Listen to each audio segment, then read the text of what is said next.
kita semuanya menyampaikan rasa duka yang sangat mendalam atas musibah yang terjadi di Pondok Pesantren Khozini ini. Satu nyawa itu menjadi aset negara yang tidak bisa dihitung nilainya.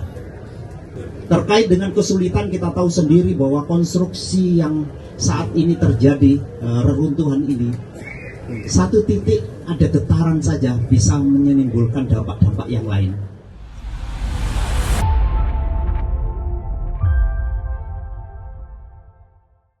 Senin sore tanggal 29 September tahun 2025 saat para santri di Pondok Pesantren Al-Khozini menggelar sholat asar berjamaah di gedung baru yang dibangun 3 lantai di kompleks Pondok Pesantren yang berada di Desa Buduran, Kecamatan Buduran, Sidoarjo.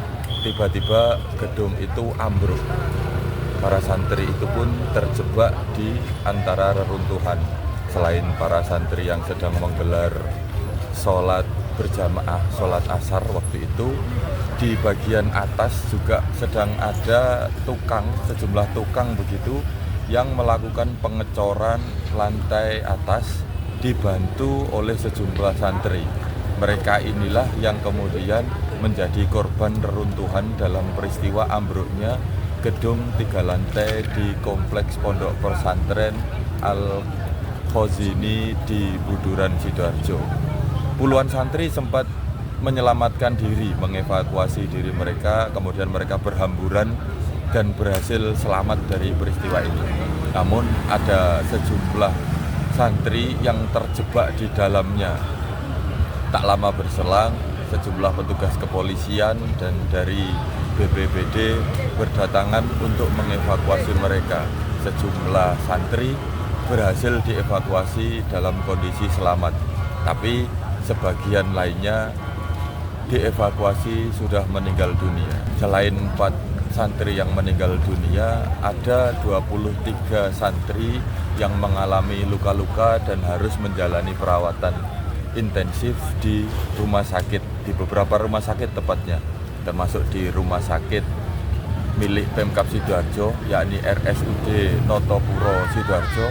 Kemudian ada juga yang dirawat di rumah sakit Islam milik Nahdlatul Ulama, yakni RSI Siti Hajar Sidoarjo. Sejauh ini sampai sekarang proses evakuasi terhadap para korban atau upaya penyelamatan terhadap korban masih terus berlangsung. Petugas ada 300 orang lebih petugas SAR gabungan dari Basarnas, BNPB, BPBD, polisi, TNI, para relawan dan semua berjibaku untuk menyelamatkan para korban, utamanya mereka yang masih berhasil bertahan hidup di bawah reruntuhan. Informasi yang kami himpun, ada beberapa korban yang masih hidup. Sebagian dari mereka yang berada di bawah reruntuhan, ada yang masih bisa berkomunikasi dengan petugas. Sebagian lain menunjukkan tanda-tanda kehidupan, tapi sudah tidak bisa berkomunikasi atau belum bisa berkomunikasi. Petugas terus mengirim suplai kepada mereka agar bisa tetap bertahan. Ada suplai dalam bentuk oksigen melalui selang begitu, kemudian ada suplai makanan, suplai minuman, vitamin, dan sebagainya. Di sisi lain petugas masih terus berupaya meskipun sangat sulit, karena meskipun ada beberapa alat berat yang disiagakan, sejauh ini belum bisa digunakan atau diputuskan untuk belum digunakan karena bangunan itu rentan untuk ambrol lagi, sehingga mengkhawatirkan korban yang hidup di dalam akan semakin parah kondisinya, sehingga evakuasi dilakukan dengan cara yang manual begitu, melalui lubang-lubang kecil di antara reruntuhan atau dengan membuat lubang di bagian di bagian bawah, lubang di bagian tanah untuk masuk sampai ke para korban. Kami juga bertahan di sini, reporter Tribun News, untuk bisa terus memberi update kepada pemirsa terkait proses pencarian dan semua informasi seputar peristiwa memilukan yang terjadi di Pondok Pesantren Al-Hosini Buduran Sidoarjo.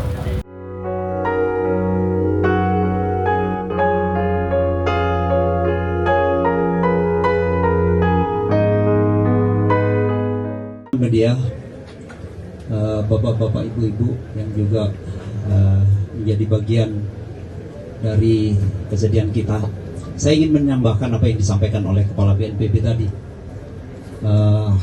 Yang pertama, kita semuanya menyampaikan rasa duka yang sangat mendalam atas musibah yang terjadi di Pondok Pesantren Al-Hosini ini, khususnya kepada keluarga-keluarga yang saat ini anak-anak kita yang masih dinyatakan belum ditemukan. Saya ingin sampaikan yang pertama bahwa kehadiran Badan SAR Nasional dan kebetulan pagi ini Bapak Kepala BNPB sendiri hadir di sini. Ini merupakan adalah wujud perhatian langsung oleh pemerintah pusat untuk hadir di tempat kejadian pada saat kejadian yang terjadi ini menjadi sesuatu yang khusus. Bahkan tadi sudah dideklar oleh pemerintah bahwa ini sudah masuk di kategori bencana. Apa yang dilakukan Badan SAR Nasional pada saat kejadian terjadi, 38 menit informasi itu sampai di kantor SAR Surabaya. Dan saat itu langsung tim pertama diberangkatkan, tim kedua diberangkatkan, dan langsung dilaksanakan operasi. Tentunya operasi yang kita laksanakan sesuai dengan amanah undang-undang. Kita akan melaksanakan operasi sesuai dengan ketentuan-ketentuan yang harus dilaksanakan. Dan saya sampaikan kepada teman-teman media, kita cukup berterima kasih pada saat kejadian yang menyentuh kemanusiaan ini terjadi. Ada 65 instansi yang tergabung dengan jumlah personil 300, pagi ini total 379 personil yang tergabung dalam operasi gabungan ini. Kemudian pada saat kita sama-sama mengetahui bahwa kondisi kejadian merupakan reruntuhan dari 3 lantai dan ada bangunan lantai keempat yang sedang dibangun. Terjadi di sini sebenarnya merupakan material-material beton yang bertumpuk-tumpuk.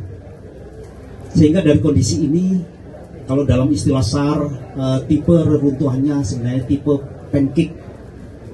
Harus dilaksanakan penanganan khusus pada saat begitu tim SAR hadir melaksanakan assessment dengan fasilitas yang dimiliki. Kita mendetek masih ada beberapa korban yang memungkinkan masih bisa kita selamatkan. Sehingga pada saat itu Badan SAR Nasional langsung mengirim Badan SAR Special Group yang dari kantor pusat. Kemudian kita mengerahkan kantor SAR yang ada di Jogja dan juga kantor SAR yang ada di Semarang dengan peralatan khusus untuk melaksanakan tindakan rescue yang dilaksanakan di sini. Jadi saya sampaikan bahwa pada saat ada korban yang memungkinkan masih bisa kita selamatkan, prinsip Basarnas atau visi dari Search and Rescue Internasional bahwa satu nyawa itu menjadi aset negara yang tidak bisa dihitung nilainya. Karena memungkinkan, apalagi di sini yang menjadi korban adalah anak-anak kita, yang memungkinkan bisa membawa negeri ini mudah-mudahan bisa lebih baik. Karena itu operasi yang kita laksanakan benar-benar serius, menggunakan aturan-aturan yang ada, dan teman-teman juga tahu bahwa kemampuan Badan SAR Nasional tergabung dalam International Search and Rescue Advisor Group. Kita memiliki sertifikat untuk penanganan khusus. Sehingga apa yang kita lakukan, disitulah kadang-kadang kita butuh teman-teman media untuk bisa mensosialisasikan kepada masyarakat. bukan berarti kita tidak menginginkan masyarakat untuk ikut bergabung untuk segera melaksanakan penyelamatan bersama-sama. Satu hal sedikit yang ingin saya sampaikan. Jadi pada saat kita menggunakan teknologi untuk mendetek di mana ada korban yang masih memungkinkan hidup ataupun yang dinyatakan sudah meninggal, kita memiliki teknologi. Mulai dari alat-alat detektor sampai kita menggunakan drone thermal. Dan sistem alat ini bekerja atas dasar suhu tubuh manusia yang melaksanakan aktivitas. Kalau di situ banyak orang, alat-alat ini tidak akan pernah bisa bekerja dengan baik.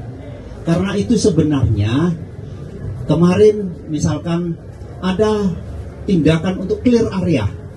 Semua personil diajak untuk keluar. Bukan karena kita tidak kepingin teman-teman media untuk ikut bergabung melihat secara nyata. Kita bekerja profesional, apapun yang kita lakukan setiap saat akan kita declare.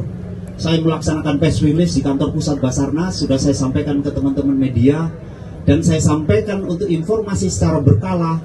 SMC yang ada di sini paling tidak 2 hari akan bisa berinteraksi kepada teman-teman dan juga masyarakat untuk menyampaikan informasi perkembangan operasi yang dilaksanakan.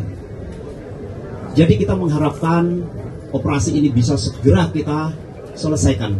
Saat ini kita mengejar golden time, karena dimungkinkan dari golden time inilah yang kita detek masih ada kehidupan ini, masih memungkinkan untuk bisa kita selamatkan dalam kondisi hidup. Sesuai teori memang 72 jam. Namun pada saat kita sudah bisa menyentuh korban, kita sudah bisa mensuplai minuman, vitamin, bahkan infus sudah bisa kita berikan, memungkinkan yang bersangkutan ini bisa bertahan lebih lama. Terkait dengan kesulitan, kita tahu sendiri bahwa konstruksi yang saat ini terjadi, reruntuhan ini, satu titik ada getaran saja bisa menimbulkan dampak-dampak yang lain. Sehingga kita akan melakukan alternatif tindakan. Saat ini untuk menyentuh ke titik korban, kita harus kita membuat gorong-gorong di bawah tanah. Dan kalau kita tahu konstruksi awal dari permukaan dasar dari bangunan ini merupakan timbunan-timbunan dari bangunan-bangunan lama. Sehingga pada saat kita membuat galian ini pun beresiko kiri kanan juga ada longsoran-longsoran kecil. Sehingga akses untuk bisa masuk hanya relatif di 60 cm. Karena ada di situ ada kolom-kolom beton-beton yang terjadi. Dan itulah sebenarnya yang kita hadapi, bukan berarti kita tidak kepingin terbuka masyarakat untuk bergabung, tapi untuk dipahami bahwa pada saat kita melaksanakan tugas khusus dalam rescue ini memang perlu adanya clear area, misalkan seperti itu. Nah, secara teknis mungkin nanti dari tim yang tergabung dalam operasi gabungan ini, Pak Freezer bisa memberikan informasi secara utuh kondisi yang ada mungkin secara umum dan bisa disampaikan untuk bisa memberikan informasi kepada masyarakat.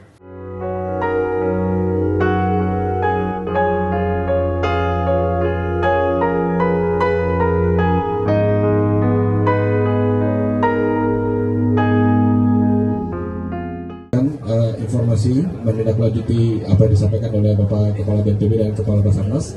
Kondisi umum yang dapat kami sampaikan dan kita sama-sama bisa melihat sendiri dari lokasi bahwasanya konstruksi bangunan yang utamanya dari 4 lantai, lalu kemudian akibat kegagalan konstruksi ini jatuhnya adalah kegagalan konstruksi, kemudian berubah menjadi tumpukan atau istilah internasional itu pancake model. Nah, dari pancake model ini kalau kita lihat gravity of center-nya itu ada di posisi sepertiga posisi ke arah kiri. Kalau kita lihat dari sisi sebelah kanan, Pak ya.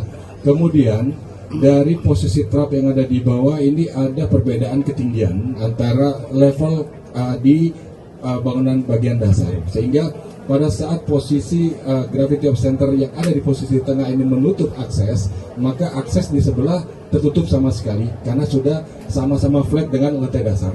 Nah, sehingga untuk bisa mengakses ke ruangan sebelah, kita hanya bisa menggunakan dengan interaksi suara atau verbal dengan voice, panggilan, lalu juga kemudian dengan menggunakan flexible search cam yang kami bisa masukkan ke celah terkecil yang ada di himpitan main column atau kolom tiang utama yang ada di main of centernya.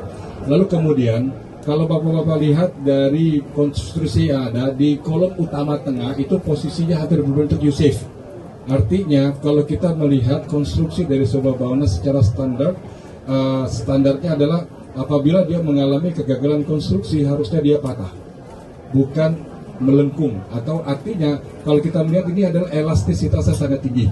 Artinya kalau kita bicara melihat dari bukti nyata saat ini, maka kemampuan untuk menahan beban secara keseluruhan ini tidak sesuai dengan beban yang ada di sana.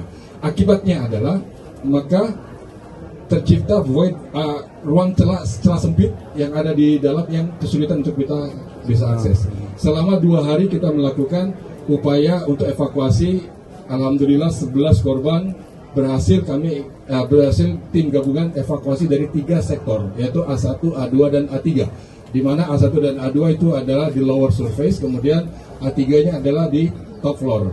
Kemudian yang di top floor sudah clear, tinggal akses di 2. Lalu kemudian dari A2 dan A1 adalah yang paling depan, yang kita masuk permukaan dari arah jalan masuk, itu adalah akses di tempat terdekat untuk bisa masuk ke kolom sebelah. Sementara yang penjuru paling jauh di belakang ini sudah kita tidak diprioritaskan lagi karena penurunan tingkat kesadaran dari merah kemudian berubah menjadi hitam. Lalu kemudian target utama yang sedang kami kejar saat ini adalah ada 15 lokasi, di mana dari 15 lokasi ini disampaikan Bapak ya, 8 berstatus hitam, 7 berstatus merah. Nah, dengan kondisi ini 6 posisinya ada di kolom sebelah yang kami belum bisa akses secara langsung, artinya kami belum bisa touch langsung ke mereka. Kami hanya bisa mendeliver suplemen melalui celah kecil yang ada di main kolom yang ada di tengah, yang menjadi kunci utama dari pola runtuhan pancake. Lalu kemudian kenapa alat berat tidak kami optimalkan? Seperti Pak Muji di sini adalah civil engineer dari ITS. Beliau sudah membawa peralatan dengan lifting capacity kurang lebih, selamat datang Bu Gubernur. Ya, kurang lebih kemampuannya adalah 30 ton. Kemudian pada saat kita posisi untuk mengangkat beban pada akses A1 untuk membuat celah agar bisa bekerja lebih maksimal, namun ternyata memberikan dampak pada pada sisi runtuhan yang ada bersambungan dengan gedung yang ada di depan. Kemarin Bapak-Bapak lihat pada saat ada pergerakan di atas, ternyata bangunan yang runtuh di musola ini tidak memberikan dampak secara signifikan, namun getaran yang dirasakan adalah di bangunan paling depan. Sehingga akhirnya sempat chaos, lalu kemudian dampak seperti ada kegempaan. Padahal adalah dampak dari pergerakan yang ada di lokus atau di worksite. Ya. Lalu kemudian pendekatan yang kami utamakan adalah yang pertama di golden time seperti yang disampaikan oleh Bapak Sarnas tadi adalah 72 jam atau 3 kali 24 jam adalah untuk memberikan kesempatan semaksimal mungkin tim rescue untuk bisa melakukan pendekatan secara aman. Karena kalau kami penetrasi langsung terhadap kolom utama ini akan merubah konstruksi dan juga bentuk susunan. Karena informasi hasil analisis dari ITS ini semua sudah kegagalan struktur penyangga semua totally collapse atau gagal total untuk memberikan sanggahan, dan ini diintervensi sedikit saja akan merubah pola runtuhan dan rembetannya. Mohon izin saya memberikan gambaran seperti spider web, satu titik kita colek maka rembetan getaran itu bisa sampai ke semua sektor yang terconnecting dengan bangunan tersebut, sehingga kami mohon izin diberikan kesempatan keleluasaan untuk bisa memaksimalkan life saving, menyelamatkan korban yang masih memberikan respon. Saat ini di A1 ada 1 korban yang masih bisa memberikan respon secara langsung, dan kami sedang membuat tunnel di bawahnya untuk memberikan kesempatan pembebasan korban karena dia tidak bisa menggerakkan tubuhnya sama sekali karena berada di bawah himpitan bordes. Dan mohon izin saya sampaikan faktor analisis sebelum dan sesudah kegempaan semalam. Sebelum kegempaan, posisi bordes kurang lebih sekitar 15 cm dari surface atau dari lantai. Dengan posisi korban masih bisa menggerakkan kepala. Namun setelah pasca kegempaan semalam, posisi bordes turun signifikan. Kurang lebih 10 cm. Turun tinggal tersisih. Sekarang kita bayangkan berapa diameter lingkar kepala untuk anak usia rata-rata remaja. Ini kurang lebih sekitar 10 sampai 12. Nah, sehingga dengan ketinggian ini kami ingin memberikan gambaran bahwa kesulitan kami ini adalah bagaimana mempertahankan nyawa target, tapi akses yang kita gunakan memang membutuhkan waktu yang lebih lama karena kami tidak kekurangan peralatan. Seperti Bapak lihat, semua peralatan baik yang sifatnya pneumatik ataupun dia gas ataupun dia peralatan yang manual ada semua. 375 personil gabungan semua rata-rata membawa peralatan dan bisa Bapak lihat di daftar potensi dengan peralatannya. Artinya kita tidak kekurangan peralatan. Namun kehati-hatian yang kita kedepankan untuk memberikan kesempatan seperti tadi Kapolres sampaikan, satu nyawa sangat berharga. Lalu kemudian fase pertama 72 jam itu adalah rescue phase atau fase penyelamatan. Setelah 72 jam nanti akan kita asesmen kembali apabila kondisi ini membuat status berubah dari responsif menjadi unresponsif, tentu kami akan melaksanakan konsolidasi kembali melibatkan pada pihak keluarga. Kita akan rubah metode pendekatan terhadap korban dengan menggunakan peralatan berat. Akan kita ambil satu persatu puing yang ada. Namun dalam fase ini tentu sudah berubah dari fase rescue menjadi fase recovery. Nah, tadi pada saat pengangkatan rescue team ataupun orang yang berinteraksi di bawah ini sudah harus berada di luar titik aman karena kita menghindari dampak akibat penetrasi alat yang menekan ataupun dia menahan dan memotong peralatan patahan atau potongan ini menjadi potongan yang lebih aman untuk di hold dan diangkat lalu kemudian dipindahkan ke sisi yang lebih aman.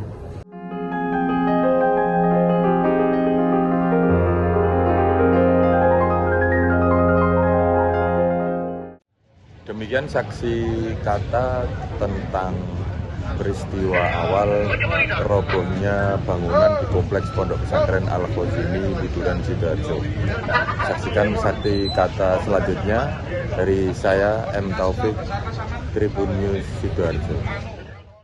Download Tribun X sekarang, menghadirkan lokal menjadi Indonesia.